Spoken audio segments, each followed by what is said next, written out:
Hello সবাইকে, আপনারা আগের পার্টে তো বেস মেকআপটা দেখেছেনই, এই পার্টে রইল আই মেকআপটা।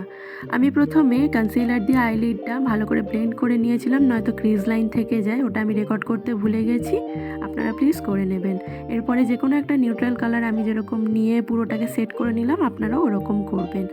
অরেঞ্জ কালার নিয়ে আউটার কর্নার থেকে মাঝ বরাবর পর্যন্ত ড্র্যাগ করলাম। এরপরে মাঝখানে লেমন ইয়েলো কালার দিয়েছি, আর একদম কর্নারে ইয়েলো অকার যে শিমারটা হয় সেটা আঙুল দিয়ে অথবা ব্রাশ দিয়ে, দুটো দিয়েই দেখিয়েছি দুপাশে।